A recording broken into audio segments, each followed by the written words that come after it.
Bismillah, kali ini kita mengupas bab 2 dari digital business dan e-commerce management. Bagaimana memanajemenin bisnis digital dan e-commerce. Di bab 2 itu menganalisis nanti tentang marketplace. Nah, cara analisisnya juga berbeda dengan yang konvensional. Kalau di e-commerce dan digital business tentu dia di environmentalnya juga relatif sama sebetulnya, tapi di situ ada teknologi dan tren. Tentu kita harus melihat segala aspek juga, bagaimana dalam menjalankan sebuah bisnis. Misalnya nanti dicontohkan dari keberhasilan sebuah web yang sebetulnya tidak menjadi spesial katanya foundernya, tapi menjadi spesial nanti ada namanya USP, bukan UPS. Kalau UPS salah itu Desta ya. USP, unique selling point, macam-macam. Sama nanti ada bagaimana membuat analisis terhadap sebuah web atau sebuah bisnis digital. Nah, ini tentu kita pakai bukunya yang banyak dipakai di banyak negara, punyanya Dave Cafe, yang ini yang digital business dan e-commerce management, karena saya pikir di sini memberikan pemahaman yang komprehensif tentang praktis juga bagaimana di dunia real di digital business dan e-commerce untuk memanajemennya. Kita masuk di bab 2. Nah, ini di bab 2 dari buku Cafe tersebut. Jadi bagaimana menganalisa marketplace untuk e-commerce. Nah, saya nanti ada beberapa hal yang ingin saya tekankan. Tentu di web analysis, Google analysis, yang menjadi sebuah penting. Katanya yang berhasil ada tentang bagaimana menjual sesuatu yang sebetulnya sudah umum, cuma dia memberikan di awalnya harus memberikan suatu USP, unique selling point. Jadi bagaimana customer tuh ada nilai tambah dengan apa yang unik dari kita, dan ada nilai tambah dibandingkan misal kalau kita jualan ban yang dicontohkan di sini, di bagaimana dia itu menggabungkan seluruh mungkin supplier ban, sehingga bagi customer itu mendapatkan optimum value, nilai optimum dengan harga yang sama, tapi dia menemukan tidak hanya informasi yang kompleks, informasi yang lengkap, tapi juga memberikan mungkin dari harga dan juga kualitinya. Oke, yang pertama tentu pemahaman terhadap online marketplace. Jadi mahasiswa nanti bisa memahami tentang marketplace itu apa. Jadi dia tempat pertukaran atau bagaimana informasi dan sebuah produk itu melakukan pertukaran dan transaksi melalui atau di antara customer, di antara bisnis itu sendiri, dan juga ada pihak ketiga gitu ya, pelakor ya. Bukan ya, pihak ketiga dalam hal ini mediasi. Nah, itu tentu agak beda. Kemudian alur untuk pembeliannya dengan yang umum itu tentu juga berbeda. Kalau misalnya yang offline, datang, setelah itu baru pesan dan dapat barangnya, produknya, dan dia membayar. Nah, tentu untuk online di situ ada namanya channel, ada device, ada website atau app yang nanti kita tekunin. Semoga cepat selesai untuk dari Google-nya disetujui ya. Kemudian bagaimana konsumer itu menggunakan informasi untuk mengambil sebuah keputusan. Misalnya saya ambil contoh itu, kalau sebelumnya orang membeli itu berdasarkan pengaruh iklan kebanyakan. Misalnya saya membeli sebuah sepeda motor, iklannya itu kan pakai brosur dan iklan di TV dan radio, itu kan juga membombardir, memberikan informasi yang banyak terhadap sebuah merek, misalnya sebuah sepeda motor.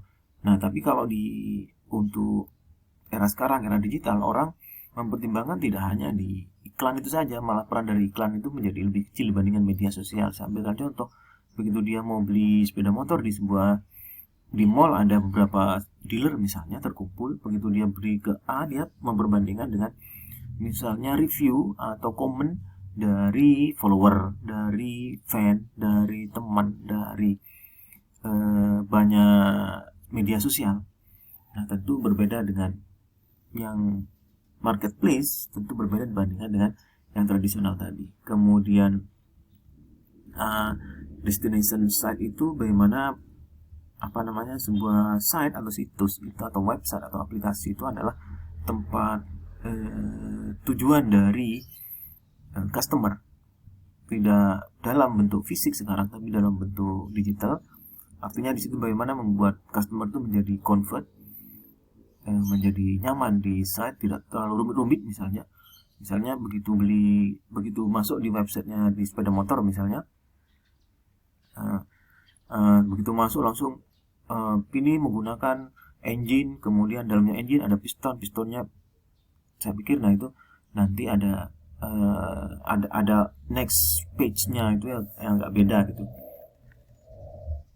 Nah, selanjutnya adalah kita melihat tentang makro dan mikro environment. Kalau mikro environment tentu dalam perusahaan, di dalam organisasi atau entitas bisnis, bagaimana membuat di dalam sebuah bisnis itu misalnya flow di antara supplier, kemudian kompetitor, itu kemudian intermediaries atau yang menjadi pihak pelakor, bukan ya, pihak ketiga, kemudian customer, itu dalam micro environment, dalam lingkungan yang dalam. Tapi tidak hanya melihat dari sisi micro environment, tapi juga macro environment, teknologi, tren. Kita ambil contoh misalnya untuk retail terkenal di Amerika, misalnya Walmart. Tidak hanya dia itu membuat internal dari organisasi atau Walmartnya itu menjadi kulturnya misalnya, atau performan perusahaannya yang luar biasa, tapi juga dia bagaimana mengadopsi dengan teknologi yang lagi tren misalnya, kemudian inovasi misalnya dengan penggunaan aplikasi kayak Amazon gitu, menggunakan aplikasi dan sebagainya. Nah, peran itu melengkapi menurut Kotler bagaimana trade off, jadi mengkomposisi yang antara digital dengan offline itu harus semuanya sudah ada. Kemudian kalau yang makro itu di samping teknologi juga ada sosial, juga bagaimana dia itu opini masyarakat terhadap sebuah produk-produk yang memang ditawarkan kepada mereka. Nah, langsung kita menuju ke trik atau key sukses kunci. Key itu kunci, sukses berarti nanti ke tukang kunci, bukan ya. Kunci suksesnya apa untuk di bisnis yang ini? Misalnya dari bisnis ban, black circle, black itu hitam, circle itu bundar ya, berarti donat. Bukan ya, ini ban, namanya blackcircle.com yang pendirinya adalah YM. Bukan, pendirinya adalah Michael Veld. Nah, bagaimana dia membuat sebuah bisnis online tentang ban? Kalau ditanya ban itu pasti bentuknya bundar. Kalau tidak bundar bukan ban, bun. Bukan ya. Nah, sebetulnya dia mengatakan bahwa saya sebetulnya biasa, sama aja dengan yang lainnya. Cuma saya menginginkan adalah sesuatu yang unik dalam berbisnis, ada selling point unik. Nah, nanti diperhatikan, begitu kita terjun di app, begitu saya umumkan aplikasinya sudah ready, untuk Google-nya sudah disetujui, baru harus punya strong USP. USP itu hostnya adalah Desta and Vincent. Bukan ya, itu salah. Unique selling point itu harus punya. Kalau tidak punya unique selling point, dia mengatakan ya tidak bisa gitu, karena misalnya dia itu jualan ban secara online, sedangkan toko ban itu di pinggir jalan banyak gitu ya. Bukan yang ban berjalan ya, ban berjalan itu di bawahnya mobil. Yang jualan ban itu ada 1.400 lokal dealer. Nah, tentu itu menjadi peluang sebetulnya. Jadi banyaknya dealer itu bagaimana membuat jaringan dari dealer itu semuanya dan menemukan best deal. Jadi misalnya di dealer A itu kelebihannya adalah untuk merek tertentu, misalnya Goodyear itu lebih murah.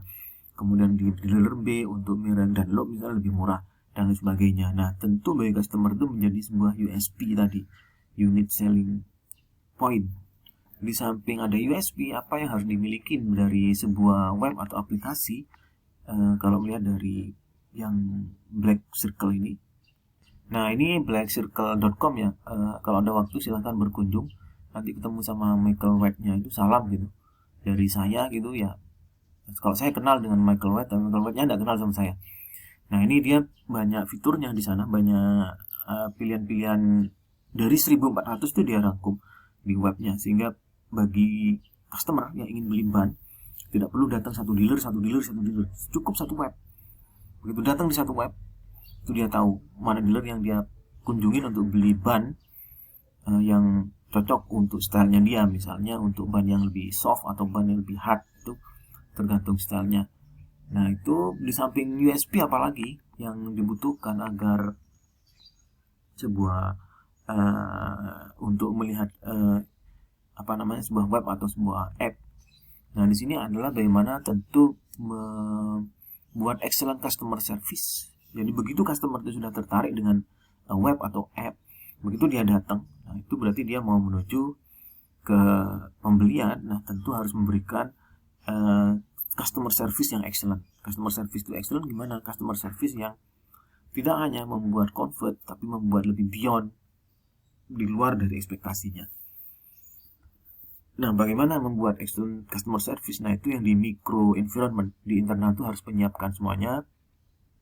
Misalnya, tidak bisa kita bandingkan, misalnya begitu kita masuk di ruang dokter sama perawatnya, mohon maaf ini saya bukan case di Indonesia ya, dokter dan perawatnya saling tengkar dan gontok-gontokan dan kasar-kasaran. Nah, tentu itu menjadi namanya micro environment untuk membuat customer excellent service.